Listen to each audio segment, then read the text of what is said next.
This will be the final act, because when Stephen Jones kicks, we'll be in the 80th minute, and that will be that. It's come down to this.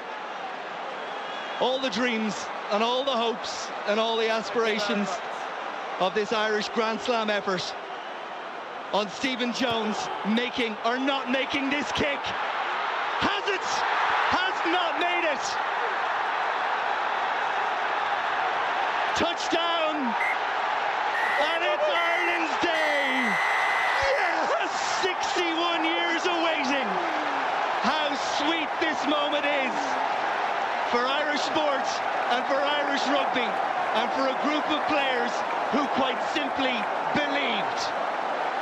And if ever a team dug deep, and if ever a team deserved what they're getting out there now, it's this group, what they've given Irish rugby over the last 10 years. That primal scream, I think, from Tony Ward, my favourite moment in the entire 2009 Six Nations. That was, of course, the Grand Slam game, Wales against Ireland in 2009. It was the Ronan O'Gara drop goal. It was the Stephen Jones failed penalty effort. It was Ireland's first slam since 1948, and this is the Classic Game Club. You can tweet us at Off the Ball if you've got any suggestions for future episodes. All previous episodes available on youtube.com/Off the Ball. The format is basic. We get three of us in studio, we watch a game back, and then we talk about it. It's like a book club, except for matches. Joe Molloy, you're very welcome. It's like a book club, except for matches. Brilliant. That's what it is. Oh, that's a great idea. You were watching it at like 2 a.m. last night? Oh my God, I was cursing you last night because I was home obviously 10 after the show, an hour or two to do nothing, and then I got to bed about midnight, and I thought, oh my God, I have to watch the 2009 Ireland-Wales match. And it's very different watching it back. Neil Tracey, you're very welcome. How are you? Where were you watching this at the time, live, when it was happening? Boring one, just at home. Same. With the family. The more important the game. I vaguely recall there was a couple of other family members over maybe for dinner, but it was about as dull as you can get, just sitting at home in the living room. The bigger the game, the more likely I am to have been alone in a living room, door locked. I want to hear the commentary.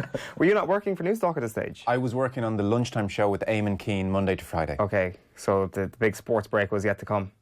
Correct. We will get in. Joe's going to do a play-by-play breakdown of RT's coverage of this game throughout today's episode. No, probably not. Just to set the context, but before we get properly into it, today, of course, it's pretty simple. Ireland going for the Grand Slam had beaten France first up. That was probably their tightest encounter for the whole thing. Had won in Italy, had beaten England, actually by a point in Croke Park, but that was a late England try that day, and won by 7 at Murrayfield. Obviously, 3 Triple Crowns in the Six Nations era up until this point. Had only won 1 Grand Slam ever. That was, of course, in 1948, and had never won a championship in the Six Nations era. That is Bernard Dunn, of course, fighting for a world title on this very day. So it was a huge day for Irish sport. Here is how Ryan Nugent summed up all this context before the game kicked off. Welcome to the cauldron that is the Millennium Stadium. The hopes, dreams, expectations of a nation are on the shoulders of these 22 young men and their coaching staff. Will it be a burden on them or buoy them? The next 2 hours or so will tell us everything we need to know. They have travelled in huge numbers. Many could not get a ticket and are in the pubs and clubs of Cardiff looking on, waiting, watching and willing. And I have to tell you, after a beautiful day in Cardiff, the atmosphere has built and built and built and is truly something unique. He goes on to say, be prepared to have your nerve endings put through a blender, which is a great line. It was peak Royal Nugent at this point. Yeah. Well, no, peak Royal Nugent was, say, about 45 minutes into the game. Yeah. Like, that's the line everyone remembers him for. I love Dave McIntyre, but I must say, I also thoroughly enjoyed having some Royal Nugent washing over me last night. Oh, God. Clipped as our ad for this. He's absolutely phenomenal. Like, it's great. Like, the Tony Ward's voice breaking and all that at the end is great, but it is Tommy Bowe. It is peak Royal Nugent. He does, like, it's actually very informative listening to him at the start, because on YouTube, if you're watching it back on the same stream that we were, you don't actually get to see the kind of pre-match preamble, and you get to see Ireland on the pitch on their own for quite an amount of time. He informs us they're actually in the same dressing room that Munster were in for 06, and these are all the kind of different elements coming into it. And then we see Prince William coming out, and we see Mary McAleese coming out, and we talk about people who have aged quite a lot. Prince William is the most aged man. Fine head of hair. He's one of the most aged men, I think it's fair to say. Tough decade on William. Very, very tough decade. So there's a few things there. I mean, you think not much changes over time. So even in Ryle's scene set, 22 young men as opposed to 23. Yeah. That jarred. I was like, hang on. When did that change again exactly? Yeah. I said 22 young men. And then now when you watch games at the Principality as it is now, the two teams walk from opposite dressing rooms, meet and stand at the door and go out together. So I'm not even sure when that's changed, but Ireland were on the pitch for a good 5 minutes before Wales eventually came out. So it's amazing just the little things that change. Wales had green socks as well. Yeah, I was thinking that they've had them down the years every now and again. Yeah. Right. There's one other part that's important for the context and all of this, because you're watching the game and there's a few schmozzles, I think it's fair to say, early in the game. 50 seconds in. I'd actually 40 seconds in here in front of me. So Ryan Jones trips Rog. It's blatant. Donncha O'Callaghan comes over to sort him out. And then we hear, I'm not sure was this after the Martin Williams versus Dennis Leamy skirmish, or maybe it was beforehand, but Ryan Nugent delivers this line.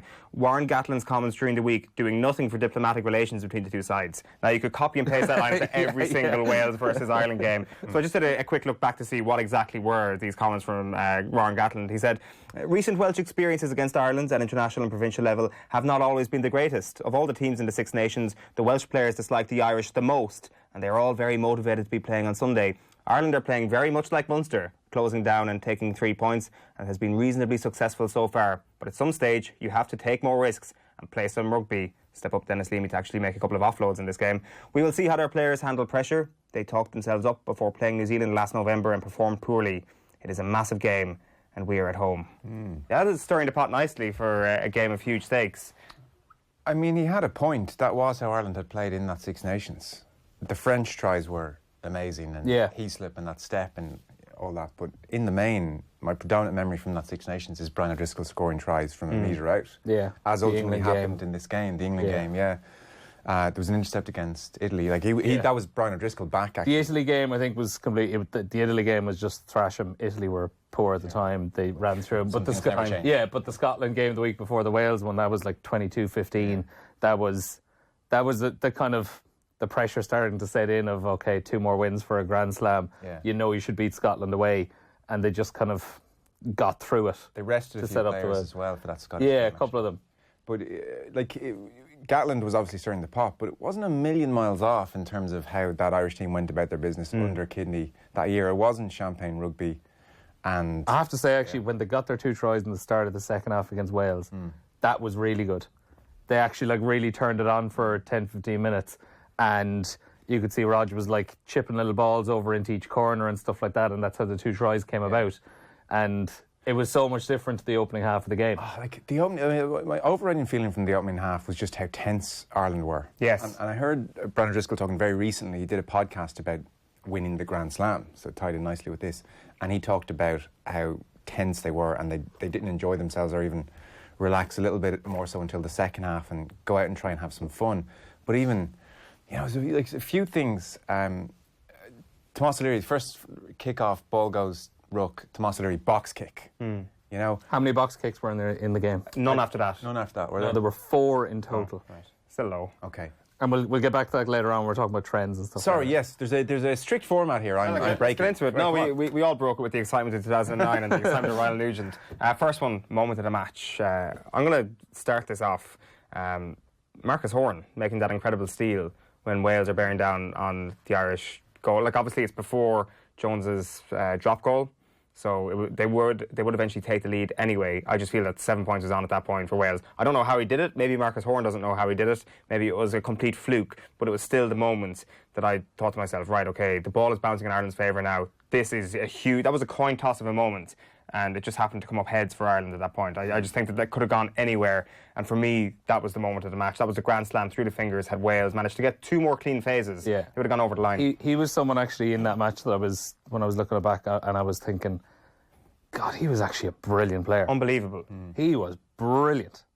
Yeah. Brilliant in that game specifically, but overall it made me kind of think, you know what, he was class. And he was just kind of someone you've forgotten about maybe in recent years. You've gone for a Stephen Jones mishap as your moment of the match. Yeah, basically just after Jones had scored his drop goal with 4 minutes to go, Ireland kick off, Wales collect it just outside the 22, pass it back into Jones in the 22, and he just hoofs it out on the full. Now, by that stage, they'd changed the law around. So if you brought it back in and kicked it down the full, it's back to where it's kicked from. So it meant that rather than having a line out probably on the halfway line, Ireland were 10 metres from the Wales line with 4 minutes to go, having just gone behind, and like 5-6 phases later, working in field, and O'Gara puts a drop goal over. And I was just wondering, like, if it was a few years earlier, if he kicked that in the full and he was allowed to bring it back in and kick it out on the full and there was a line up on the halfway line, how much harder would Ireland have had to work to get up into that drop goal territory? Yeah, this was a tricky one because quite clearly the moment of the match is either Rodgers' drop goal or Stephen Jones's penalty. Sure. None of us want to pick that. There were a few things that jumped out at me. The camera increasingly cutting to Jack Kyle. Yeah. Such a big part of that day. If you don't mention that was part of the fabric of that day. Jack Kyle with his son in the crowd. And Kyle had been on RTE radio for the France game to mark the Grand Slam that year. I'm not sure why it was that year. Specifically, they did it with him because it wasn't some anniversary as such, but he had been on the RTE coverage that year with Hook and Pope in studio talking. It was great.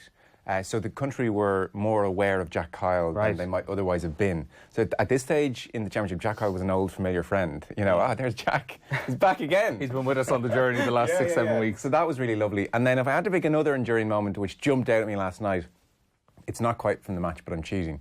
So it is Shane Jennings, not in the 22, but like he's such a great fella, and he's running onto the pitch, and he goes over to Paddy Wallace, and Wallace, like the look on his face, captures sport. It captures sport. What happens? Well, Paddy Wallace has given away the penalty that could have ruined the day. Yeah.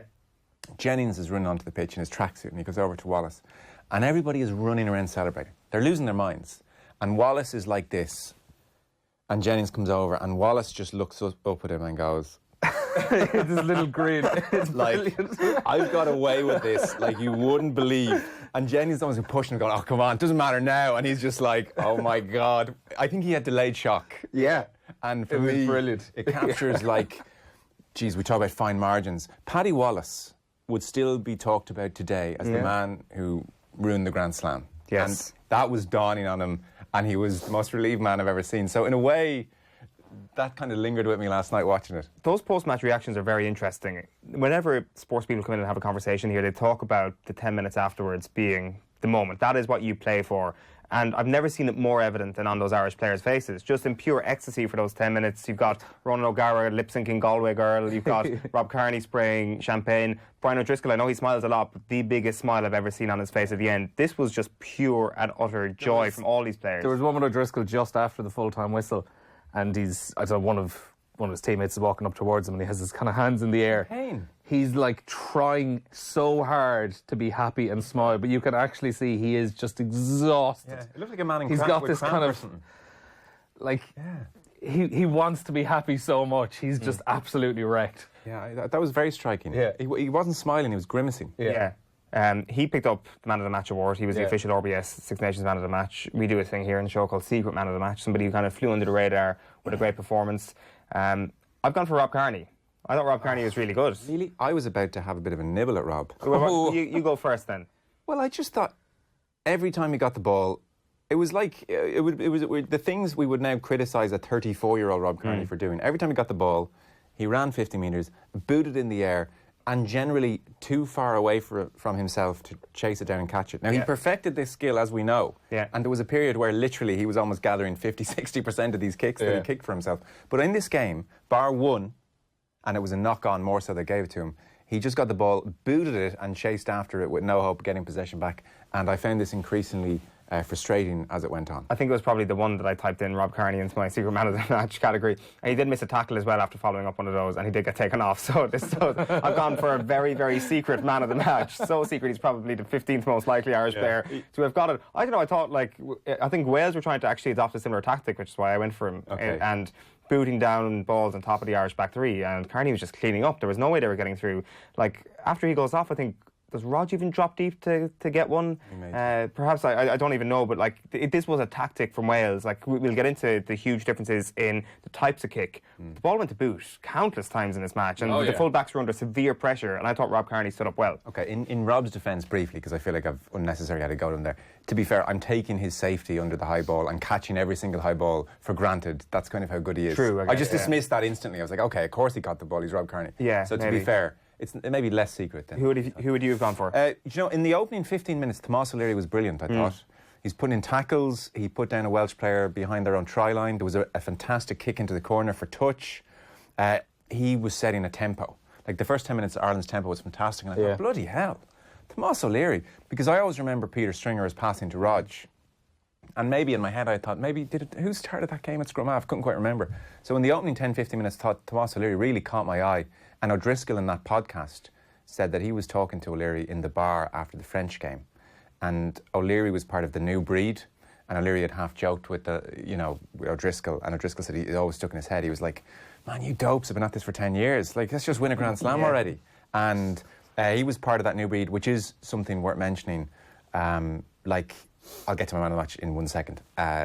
O'Leary, Kearney, Heaslip, Luke Fitzgerald was a kid. The other really exciting thing about that time was we had the O'Driscoll-Darcy generation in 2000, and that had been after a decade where Ireland had averaged about just under one win in the Five Nations per season. And this golden generation arrived, and that's how they were perceived, a golden generation.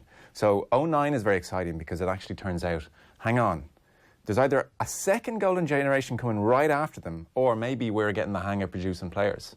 Yeah. And that was incredibly exciting because we'd always looked at that initial batch, Horgan, Darcy, O'Driscoll, O'Connell, Rog, like, what's going to happen when they go? And they were like getting 28, 29 at that stage. And then Luke Fitzgerald, a line, Heaslip, a line that summer, Kearney, a line that summer, so they're all there. So I was going to say O'Leary, and then at the death, Paul O'Connell was kind of extraordinary. Yeah, he was. Yeah, this is not a secret man of the match. No, O'Driscoll got it. Could have been O'Connell. He stole line outs. He hit every ruck. He was just there constantly. So they took the Welsh line out apart. They did, yeah. They stole about 7 or 8 balls from. Yeah. Was that down to O'Connell being amazing or Wales being crap at the line out? I'd say it was down to Ireland at the time. I'm trying to remember. Like, it always felt like around that time, Ireland's big thing. They were so good at the line out, on their own ball, on your ball as well.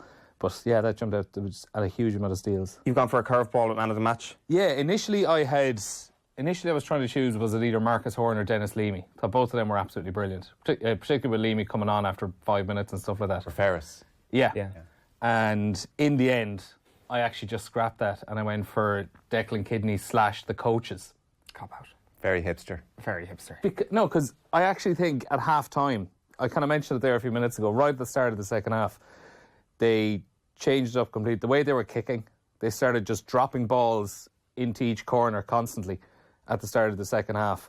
And that led to both tries. The first one, it was right after the start of the second half. Ireland probably kicked loads in the first half, got it out to Rog, and they decided to run wide with it straight away. They brought in Tommy Bowe. And I think Wales had kind of dropped back a little because they were expecting a kick, and Tommy Bowe found a gap, shot up through, back out to O'Gara, just outside the 22, and he just dinked one over into the far left corner, and it was actually a perfect kick. Mark Jones caught it just as he was running out into touch. Ireland line out 5 metres out. Eventually then they go through their phases. Brian O'Driscoll gets over for the first try. Then kick-off comes, they go through a couple of phases, whatever. I think it's off a scrum then, out to O'Gara. Shane Williams, I would say, was expecting Ireland to go out wide again and swing it out to Tommy Bowe like they'd done 2 minutes earlier. So he actually shoots up a little bit. And then O'Gara drops one over into that corner, which sits up for Tommy Bowe, and away he goes. And does his thing. Ryle does his thing. Ryle does his thing. And there actually were a handful of other times after that as well where I think they kind of realised the size difference between Tommy Bowe and Shane Williams and just started dropping kicks over there into that little corner up into the air and disrupted them so much. Gavin Henson went to full back, did he? Yeah, because Lee Byrne got injured. Yeah, so Henson, this fell into Rodgers' playbook perfectly. We have a guy who's not totally au fait with full back, and Rog started picking him off. Yeah. But like, it is amazing. So that's why I was going for the coaches there, like spotting something like that. Or did Rog spot it? Maybe Rog is your man of the match. Who, by the way, you forget how much lads just ran at Rog. Yeah. And he had a tough time of it in the first half. Yeah. Really tough time of it. So for him to actually put in that performance in the second half, where I think he finds like his best touch, it's his best clearance kick at the very least, around 60, 70 minutes. Yeah. Obviously the drop goal, most people would be rattled beyond return come half-time after the performance he put in the first half. But they do pick up in commentary. The 10-12 channel, according to Tony Ward, is what Ireland were weak at the time. That's where the Welsh team were going to run at them. And I think they did that successfully on a couple of occasions in midfield anyway, in the first half. So that's our secret men of the match, our most jarring moments then, or most jarring things that we picked up on from the game. For me, like I think we kind of touched on this already, it's few box kicks except for like the very first thing they do. You counted 4 of them. I actually 3 for Ireland, 1 for Wales. It's 3 more than I thought that they were, but I suppose there was no more for Ireland after the first one. Did you miss them? Absolutely not. No. But like the thing is, so like we talk about those kicks in behind Shane Williams. If Shane Williams was a foot taller, they're still effective kicks in behind the defence. Shane Williams' height was nothing to do with it. It's exactly what you see Bowden Barrett doing so much now. New Zealand use it so often, just chipping kicks over into those little corners and getting people kind of running behind themselves to try catch it. Like that would be such an effective technique for Ireland right now. So no is the answer to your question. No, I was actually brought a big wide smile to my face seeing Rob Carney booting it up into the air and unsuccessfully chasing down the ball. It also brought a lot of glee to my heart. So that's it for me. Tomas O'Leary, just kind of never really would have thought of him as a great kicking scrum half, because Conor Murray is so renowned for it, but as a box kicker. So that kind of jarred at me a little bit, but in a very positive way. You've got a slew of things. I've got quite a few. Slew of things. Nothing massively jarred with me, I have to say. I was quite struck when, on 35 minutes, Ryle Nugent said, and now we'd like to welcome viewers of the 6-1 News. I said that as well to you as well. I used to love that. Like, what? Do you not remember that being a thing? Oh, such a little titillation that we are, like, the 6-1 viewers are with us. It's serious stuff. Ryle sat up, gave a little summary. They used to always do that. Did they? Yeah. I actually said it when I sent over our little kind of checklist of notes, see that I actually just remember that being a thing when I was younger. That for the big games, depending on what time they're on, obviously, they'd cross over live to check in on the match. Do you know? Well, I know it from the 6-1. And I just always felt it as a nice thing. It was a lovely thing. Yeah. Actually, it was a real sense of national togetherness, importance. Yeah. Even the 6-1 viewers who hate sport, you're now being forced to come over and watch some of this for a minute or two. Nugent has to do like a 2-minute report within the actual live commentary. And like does it brilliantly. Like, I mean, and like there's play on in the 22. Yeah. And he's holding it together. Well, Ireland have dominated line out, might score a try here, and you know. You don't get an idea though at what point does he hand back. That's the key question. Because they always just eventually would have to. There was no hand back. There was no hand back. Now I think it was when he summed up the score again, maybe, but that was kind of lovely. Like, because they could easily get Tracey Piggott on the touchline to do a live. Well, you join us here, blah blah blah blah. But there was something kind of cool. I know. I do remember that was something they did a lot for big games. What have you got, Neil? Give us a bullet point list of all the things that jarred with you. Right. So I'll do kicking first because you mentioned that as well. We spoke about how there was just 4 box. It's going to be like the Golden Clerics speech. It wasn't just. But Are these from your personal stats you took at the time? No. Okay. I went back on it yesterday. The actual quantity of kicking itself and the type of it. First of all, like, less box kicking. There was just so much aimless, boot it up to the 22 and we'll chase it up again. The quantity of it, though, was crazy. Ireland kicked 40 times in that game. How does that compare to modern standards? I like that you asked that, Joe. But Ireland kicked 40 times in that game, Wales kicked 26. Is everything. So last season, when they met in the Six Nations, Ireland kicked 18 times. 18? 18. There you go. Isn't that interesting? Ireland's average, I would say, from what I can remember in the last year or so, I'd say they're kicking 20 to 25 times a game. In that Six Nations in 2009, Ireland kicked 40 times against Wales, 37 against Scotland, 42 against England, 40 against France, and just 17 against Italy because they didn't really need to. That's so they averaged 35 kicks a game during that Six Nations, as opposed to 21, I think, in the last Six Nations. If you said to people now, what's one of the ills of the Irish game, they would say, it's just kicking the ball all the time. It's just different types of it. You are the star of Classic Game Club, I think it's fair to say. Nobody's gone to this level of depth after watching a game back. Keep these coming. And if you added up between the two teams in each game of Ireland's games in the Six Nations, there were more than 60 kicks in all but one of them There were 79 kicks between Ireland and England. It was like 42 to like 37 or something. To be fair, Croke Park, in fairness. I did on YouTube hit the old double tap 15 seconds a good bit when it was kick tennis. yeah. There was so much of that. Good function, actually. I didn't know about that. And then 2 a.m. you got to do everything. just the long clearing kicks. So then another one, the number of high tackles. Tackles that start out normal enough. Do you know those ones that would get penalised now where you just slide up and you end up around the neck? Dozens of them. Absolutely dozens of them. I didn't jump out just at me. kind of sliding up and ending up, a forearm kind of going up around the neck and the face. The letting them know you're there kind of ones. And then the tackle as well. This kind of comes back to the, is there a section on like the legacy or something like that? Yeah, but let's get into the tackle thing here then. Hemmed him in with the rules. Like we're moving over to sliding doors here a little bit. So, do you know the way now, when there's a tackle, they get to the ground, the tackler has to do the release. Hands in the air, the clear release. Yeah. You didn't really have to do that at the time. I found it very stodgy around the breakdown. Yeah. I didn't enjoy that. That's because you could just go to ground with him and get back to your feet without actually really releasing them. That's been a good change. Yeah. I actually, rugby has improved since then. Because what it did was, when they didn't necessarily change the law, they just decided they were going to interpret it much more differently because it was a complete mess. And Ireland were so good at making it a mess. You'd have someone like David Wallace who tackles someone, bring him to ground, and he would just stay bound on the ball and get back up onto his feet. And it meant that for the referee coming in, when they, changed the way they were looking at it, it meant that, first of all, the referee had to look and see, has the tackler released, then has the ball carrier released. And do you agree it's better now? It's a better spectacle? Definitely. Yeah, definitely. So. But that's because of this rule. Like the reason why there's more kicking is because of that very rule. Like people didn't want to get caught in the breakdown. Yeah. Like the defender had the advantage there, whereas that rule took it away from the defender quite substantially. Yeah. So basically, in 2010, the new interpretation meant tacklers had to show the daylight, basically hands up in the air, and then you can go back in. So the tackler became the first thing the referee was looking at it. Ireland actually challenged the interpretation of that in the summer of 2010. Yeah, Les Kiss. No, not even the choke tackle. Oh. Yeah, they like the actual about the ruck itself. They requested a ruling relating to the law from they legally from World challenged Rugby. it? Not legally. Basically, countries every now and again they could ask for a clarification on a law, Right. but they would have to do it publicly. This is all up on World Rugby's website. You can see them submitting their reasons for why they think X, Y, and Z. So the clarification in the end from World Rugby was players who are attached to the player who is tackled and who remains on their feet must release the player and the ball and then play the ball in accordance with law. You lead a rock and roll life, my friend. I know, yeah. I brought this chat down a dark path. I didn't know about that though. I didn't know that all those changes came so soon after, because it does. If you're looking at something very, very closely in and around a breakdown, it looks very, very different. But I didn't realise it happened so quickly afterwards. Maybe I think it was like the year or so before they had those experimental law variations, and then they brought in a few of them permanently and decided they weren't actually going to tweak with any laws until after the next World Cup.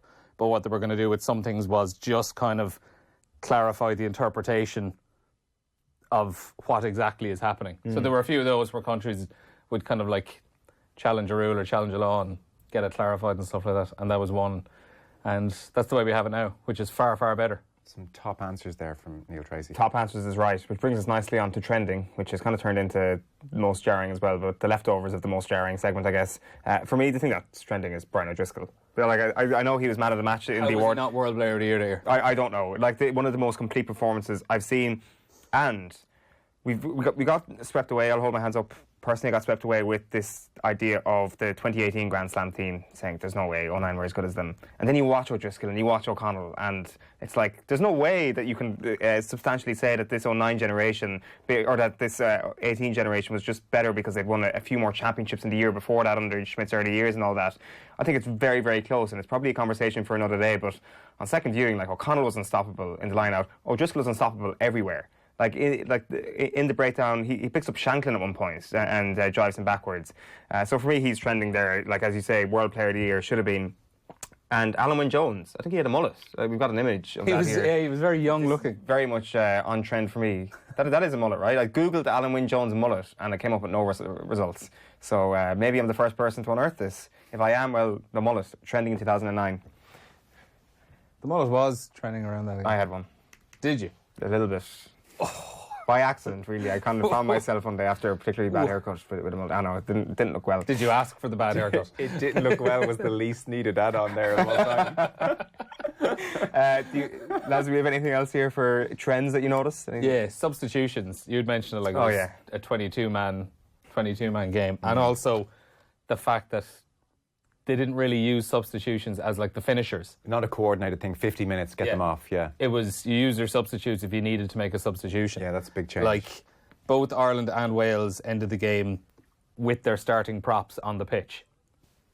I saw John Hayes had to take a brief break for a blood sub and Tom Cork came on. Yeah. But other than that, Wales' 2 starting props started and finished the game. Ireland's 2 starting props started and finished the game. Ireland only used 5 of their 7 subs. Wales only used 3 of their 7 subs. Wow. That's an incredible change.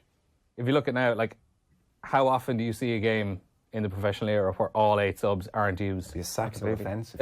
Like Ireland needed 25 last weekend, never mind 23. Yeah. It's remarkable. Right, we're moving on to the next segment, which is reaction, which is summed up here beautifully, I think, by Brian O'Driscoll speaking to, I can't remember who. I think it was Sonia McLaughlin. Sorry, it was Sonia McLaughlin, you're right. Here's what he had to say afterwards. The amount of things going through the head during the week, permutations, combinations, what could be, what might be, what is, you know. It feels so good, you know. Like, for it to go down to that at the end, honestly, it would have broken my heart. But I don't know, I'm so proud of the boys today, and you know, through the Six Nations, took a lot of flack over the last 18 months, and to come back and be Grand Slam champions, first in 61 years. I'm just so delighted. A dramatic drop goal from Ronan O'Gara. He's had some turbulent times in his career. How proud for that man? The boy's a wonder, you know. He's the strength of character, I don't know too many. Some of the words that he said today were just phenomenal. And he just, you know, you want to win with them, you want to play well with them, and that's why he's 2 European Cup winners' medals and now a Grand Slam medal.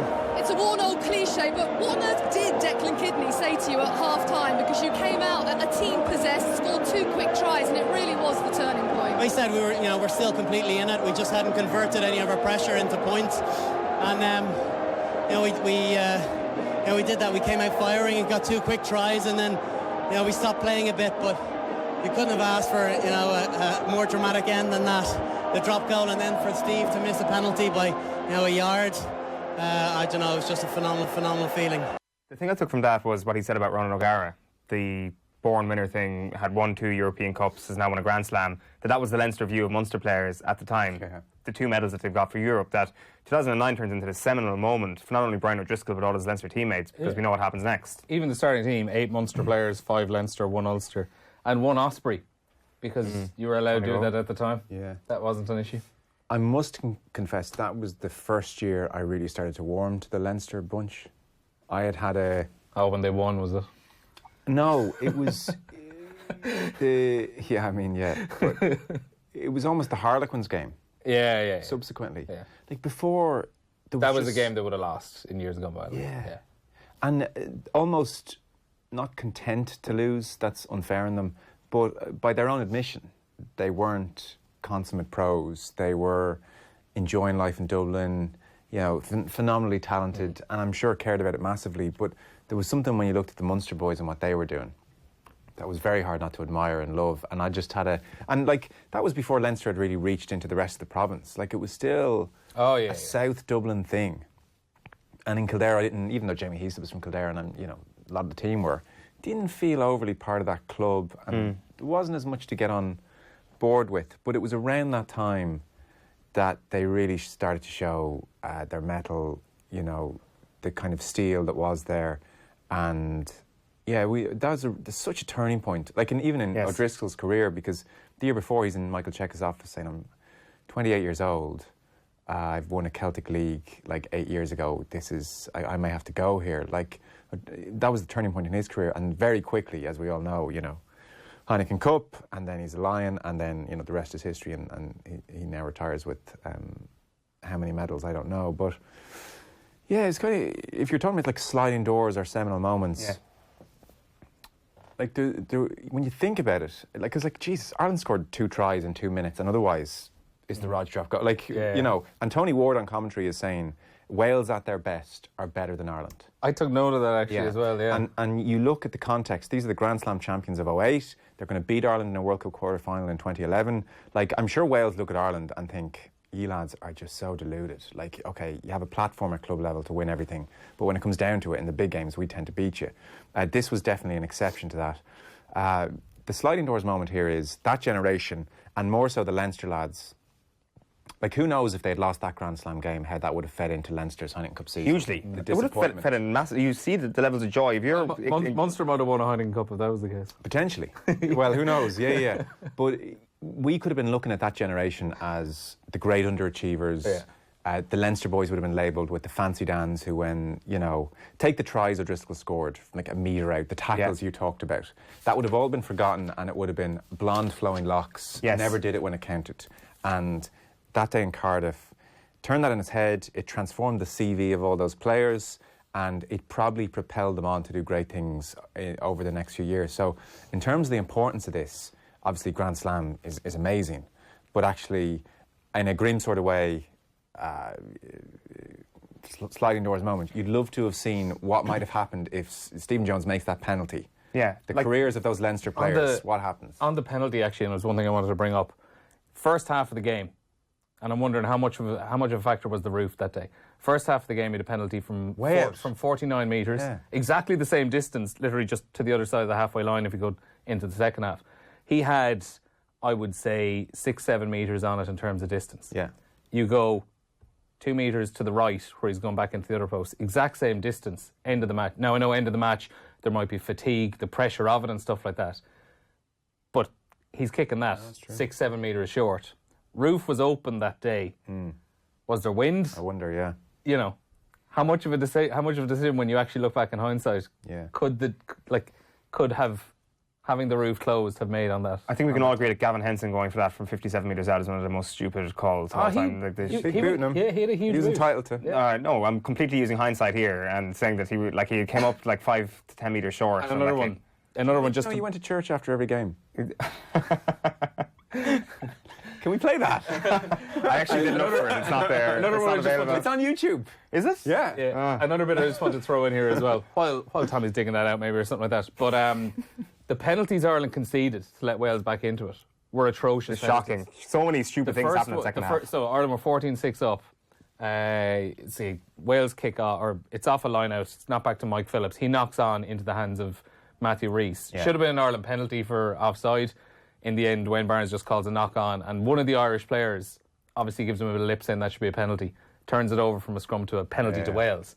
They kick it over for 3 points. And then Jamie Heaslip gives away one, just taking out a lifter in the line. Didn't know what he was doing. They're also young. 2 absolutely scandalous penalties to give away. Am I overstating my sliding doors moment? This actually could have been... No, because I was going to go for the same thing. I don't think you win 6-5 against Harlequins with that sort of ghost following your every step, because that's what it would have become. And I don't think you win the final, because that was also a close game. I still think they hammer Munster, because they're a better team than Munster, and they're also carrying those scars as well, the Munster players. Perhaps a little less so, because they've got their European Cup medals. But no, I was going to go for that exact same sliding moment. OK, we're going to pause this week's podcast for just a moment, because Brian O'Driscoll was speaking to Nathan on Thursday's Off the Ball about his memories from this very game. Just before we let you go, this week on the Classic Game Club, Owen and Joe and Neil were looking back and watching the full 80 minutes of 2009 Grand Slam game against Wales, and we're just talking about the differences in a decade in the game of rugby and how much kicking there was in that game compared to now, where probably 2-3 times as many kicks, whereas now it feels like there's a lot of kicking. I don't know when the last time you watched it was, probably the year of. When you watch rugby now, does it feel like a very different sport to what it was even in 2009? I watched the Heineken Cup final in 2011 against Northampton with Dylan Hartley for BT. Right. About 2 months ago. Don't know how he agreed to it, but looking at it, it was like a different sport. What way? You know, when we look and laugh at Rugby BO, that's us in a few years' time. Where, you know, it was fast and frenetic, but you know, you didn't have the deception you have. You didn't have the pods. It was a simpler game. But that said, I know that, you know, Leinster still look at some of our backline plays that we did back at that era because of lines of running. So that doesn't change. Just the systems and the setups of trying to break down defences, because that's the real improvement. Defences are so hard to break down now that you've got to think your way through it, whereas before it was almost waiting for someone to make a mistake and then you'd capitalise on it through bludgeon or through footwork. I think now you expect and need a little bit more than that. So yeah, it's funny watching it back. It seems like a world ago. Brian O'Driscoll there, chatting to Nathan on Thursday nights Off the Ball. The full piece available, of course, on youtube.com/Off the Ball. For now, though, let's get back to the Classic Game Club, which brings us nicely on to our final point, which is, was this match over or underrated? I'm going to start off and say it was overrated. As a game, poor spectacle. What is it? Half an hour or more until Stephen Jones scores. But then I'd forgotten, by the way, there was no score in the game until 33 minutes. Yeah. But sorry, by that logic, like Ireland, Romania and Italia 90 is overrated. So that was a shocker of a game. I think that because of the ending of the game, we all reflect on this match as this incredible thing. Oh my God, the drama. But actually, for 30-something minutes, that little moment was about correctly rated. The rest of the game is overrated because we judged the rest of the game by those last few moments. And I don't think... But you're never bored because of what's on the line in the moment when you're watching it. You're not going to be bored watching it. You're going to be incredibly tense and nervous. For sure, but I don't think we've underrated it. I think that, like, it was our first Grand Slam since 1948. It was probably viewed as one of the sporting moments of that decade, if not the century so far. I think it's got all the credit it deserves, and I think as a match it was actually not great, so therefore it falls into the overrated category. Final word to you guys, though. I'm saying underrated. I need to know, how is it rated to judge if it's been over or under? Like, we watched it knowing the result. We watched it without any tension. So, you know, like it's an unbelievable game because when I watched it in 2009, you kind of don't breathe for 80 minutes. Every little kick, every moment is huge. As a spectacle of, hey, you know, watch the French in full flow 1980s. It wasn't that. Obviously, it's not that. So it's not about that. Over, under? We need an answer, Joe. It's underrated. No, it's overrated. I found it's adequately rated. Like, what is the rating? Is it 7 out of 10? I will say this. I in terms of spectacle, the rugby was stodgier than I remember, and that kicking statistic is incredible. Yeah. So actually, rugby is much better to watch now, which surprised me because I thought maybe defences were less on top back then. It might be a bit looser. Yeah. And defences were Even on top. Only two players on the pitch carried the ball more than 10 times. Yeah, Darcy's early break. But I was amazed at how much defences were on top here. So as a spectacle, it wasn't great. But obviously... So you refuse to give us an answer. That's fine. That's okay. I rated adequately. Rated adequately. Great. I think what we can all agree on is that... I want to change that question at the end of this. Okay, we can maybe change. I think as a final note, we can all agree that Tom McGurk and Ryan Nugent were savagely underrated and two of the finest broadcasters we've ever had. Joe Molloy, thank you very much for joining us. I agree with that today. Wholeheartedly. I would bring him back. I'd bring him back. Neil Tracey, thank you. Cheers. More from the Classic Game Club next week. You can tweet us at Off the Ball if you've got any suggestions, and previous episodes are available now on youtube.com/Off the Ball. Chat to you later.